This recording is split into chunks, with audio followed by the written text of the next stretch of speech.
What's up, guys? Welcome to another episode of the Jiu Jitsu Junction podcast. My name is Andre, and I'm here with my buddy Chase. And the main question today is, how are we supposed to learn late escapes in Jiu Jitsu safely? This is a pretty ignored area of Jiu Jitsu, and I kind of understand why it's ignored. You know, that's the risky thing, and the instructors don't want to risk their students getting hurt and then, you know, not paying their memberships. So how do we do this safely? Most instructors, they stay with that early in that middle recognition and kind of, because like for an arm bar, late recognition for an arm bar is as they're straightening out your arm, you turn your thumb. If the triangle, the latest recognition is going into the choke. So that's often the way you have to escape submissions late is going into them, and just hear the way it sounds. You're going into the damage. It's definitely instructors, and especially a lot of the traditional schools. That's definitely ignored and overlooked for sure. But I have a lot of good late submission, but it's not because we worked on it a lot. I have been submitted so many times, but I can get out of everything because of it. Late's usually and a funny little side note, that late is usually some of the best escapes, though. You kind of get down that late recognition that, oh shit, he's got me. And you kind of go into it. A lot of times they know they got you too. Even the highest level, I laugh. That's usually the only time I'll get some of the higher level guys in the room is they think they got me. And they give that last, because they got me. They give that last little bit of effort, and I know the finishing effort's coming, and I go into the submission, and I come out, and I usually get a under their breath. Because they're in a really bad position, they just committed fully, because they should have, right? They were really close to a submission, so they committed fully to that sub, and that was kind of the counter spot I was waiting for. So I kind of come out in usually a dominant position, and a lot of times I even get a counter submission. It's kind of weird, but yeah, I've seen these things happen in real time. They're super fun to watch. You've seen them? I've felt them too, yes. But I'm just a lowly blue belt. He should be able to tool me up. I joke all the time though, because I'm really good at getting out of submissions. Like, it's not like it's a super. It's not like I take people's back. No, I can get out of all your submissions. Yeah, so it means this is a really good episode for you to be a part of. For sure. Yeah, no, I understand it for sure. I like in gyms that I've trained in the past, the professor would really they would dismiss you if you're like, hey, how do I escape when my arm is they just go, don't go there, recognize first, just don't. Stay on top. Thank you. Yeah. That is really helpful. I appreciate that. Pressure. That's what I'm here for. That's funny. That's good, right? Yeah. So it really is ignored, and it's really one of the spots that can differentiate you so much if you're looking at trying to become the best holistic grappler that you can be. Right. So let's talk about a little bit how we might be able to plug the holes in our late escapes game. It feels like in order to do this, you have to have a little group of people that you trust, not to overextend things, especially on the joint locks. Like, what's the worst case scenario if you're getting choked? I think that people will try to escape chokes, late escapes, but late escapes on joint locks, everyone's afraid of them for good reason.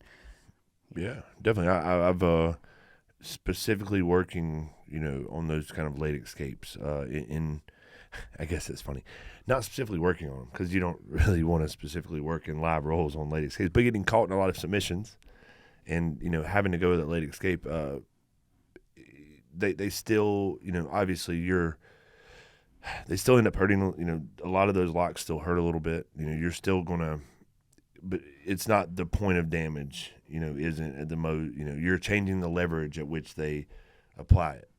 So they're not able to pull the arm as hard and at the right angle or the knee or whatever, that the shoulder. So it's just about changing that angle so it doesn't pull as much as it was for your escape. Yeah. So changing leverage points, repositioning, that's really where it's at. Yeah. What do you think about the validity of specifically choosing a couple of training partners and drilling fully locked out arm bars, fully locked out Kimuras? I would definitely, for sure, especially you got training partners that you trust. I pick around all the time. Somebody comes in, it's usually a higher level guy comes in and they tap a little earlier and it's like, oh man, dude, we're training. Don't worry. He's like, well, I didn't know if you were going to crank on it. And it's like, no, but you have to learn that. And I explain it. I'm like, hey, listen, I promise you don't ever have to worry about that. If anything happened, but people have to learn that, and now he trusts me to take the Kimura to the finish. He knows that he can play because, the finish is actually, not actually, of course, the finish is the tough part, right? Is getting that, taking all those holes out, taking all the slack out of that joint or that lock. Yeah. So this specifically training late escapes is, God, it's that sound that my coffee mug was making was driving me nuts. I heard it. I was wondering what it was. Yeah. That would be my second coffee mug sitting over here. Yeah, I got two of them. This one's empty. But it still has enough in there to irritate me with the sound. Anyway, so if you're new to training late escapes, what do you think is probably the safest one to start with? The thumb down armbar. Thumb down armbar? Yeah. Or sucker drag out of guillotines. Both are. Yeah, that's a good one. Yeah, because sucker drag, we're aiming obviously chokes. Like take your chance on chokes. Like literally. I guess there are worse things that could potentially happen. I don't want to sound like a doc, but majority of the time you're going to wake up. I wake up smiling every time. Most of the people that pass out wake up smiling every time, but sometimes you're a little, what happened? A little scared. So you might be a little scared at first, but I promise you're okay. You'll have a couple people looking at you, rubbing your chest, kind of telling you to breathe, but it'll come back quickly. So go into chokes, any of the chokes, but guillotine, sucker drag for sure. And then an arm bar, because it's pretty easy to understand, like arm bar, okay, thumb down, run. So I think arm bar is probably your baseline to start understanding that. And I think the first part of understanding, early, middle, and late, how do you define early, middle, and late? Like you have to start understanding that. Like you need to know, like early is like right before this point. Yeah. Middle is before this point, and all shit. Now it's late. Mm-hmm. So it needs to kind of go in that order, and you need to learn that. That's a feel. I talk all the time about that 51-49, that 50-50 mark, where that's where everything can happen at. You've got to match pressure. So it's the same thing there. Like you've got to learn. Oh, that's early, that's middle. Once it passed that point, it's late. So that's probably your first place is really trying to, on that arm bar, understanding like I'm good. Oh, there it is. Boom. So I think armbar would probably be your first. That's your easiest to get that parameter. Yeah. So let's try and define early, middle, late a little bit better. I think that early is when they are setting up, getting to the position in which the submission could happen. So that might be right before you throw your leg over for the armbar. That's early. Yes. Right. And then middle might be solidifying the grips and having your legs in the right position. Yeah, and having to, I got to have everything in place. Yeah, when it would be like, that would be where you start if you're in EBI rules, where you're in web, whatever. Yep. It's called web something, right? They're locked up, you're locked up, ready to go. Yeah, that's middle. And then late is when they have... Oh, shit. Yeah, that's when your arm is separated, your arm is isolated, and it's tap or go time. Yeah, and then Kimura oh, there it is. Yeah. It's the second it passes, you're back. Everywhere else I can have his title lock, but so like a lot of those little, and that's the stuff that you have to feel and learn, and everybody's different too. That's where it's really cool. It's really interesting to me. There's a certain build of guy that's a little rounder than most, a little shorter than You're most. making fun of my fat ass. But you're Andre's a little stockier. I'm not talking about that. I'm talking about pudgier. Just kind of, but they have like really flexible hips, knees, shoulders. Like they're the type of guy that you get in Americana and they can roll their shoulder out of it. Oh, yeah. Yep. Henry, you've had him on the podcast before. Henry's shoulders do that. That's true. Yep. Boom. And we're back. We always have kids in the house with us, so we had a little interruption. There were 4. He was watching the dinosaurs, and it was 4 pink elephants dancing in circles, and he was like, "No dinosaur." Yeah, we had to save this kiddo from that horrible fate. So He just was so distraught, like, "No dinosaurs." I would be upset too. So we were talking about the kind of the point, right? That passing point. So And how it was different because we were talking about a specific person. yeah, So, right, yeah. So the specific body type, they can just kind of they can just kind of wiggle out of stuff, right? So like you'll find how your joints work, how your me. I got armbarred early before I really knew anything. It was like second tournament, and I was doing a gi just to do a gi because the coach was like, "Hey, just get more mat time." And I got caught in an armbar, and I thought I was out of it, but in a gi had sleeve it. And it ripped through. So, like, I have to, my right arm is, where the other one it might go, late recognition would be 80 or 90%. On my right arm, it's at like 50% as soon as it breaks a point. So, you're going to have things, maybe you've had some injuries as younger but you have to find where your point is. Yeah. And finding that point with somebody that you have as a trusted training partner is way better than finding out in something that's closer to live. Yep. And when you're finding that point, it's the same thing like when I teach people to ref kids. You want to be on the conservative. Yeah, you want to be on the other side of the needle. Like you don't want to test, see how far. Oh crap, that was too far. Oh wait a minute, no, I could go a little further. No, I'm okay there too. Oh shoot, okay, man, my arm has that much. So like you have to fill that out too, and play on the conservative side first. Maybe you tap a little early. You tap it. You don't have to tap till 50%, and you tap at 20, and you're like, oh no, I'm fine. 30, I'm fine. Oh man, I can go to 60, and I'm okay. Mm-hmm. Oh, 70%, there it is. I got to tap. So like you've got to find that.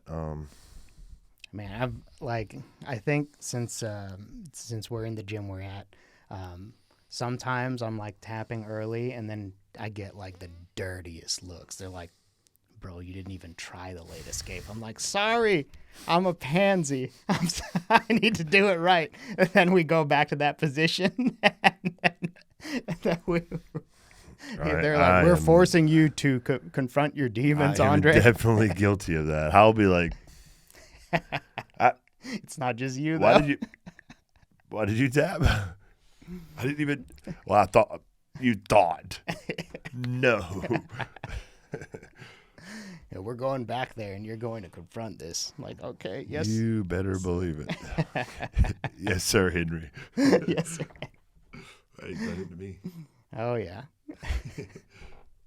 Do you have any funny anecdotes about like training the late escapes? No,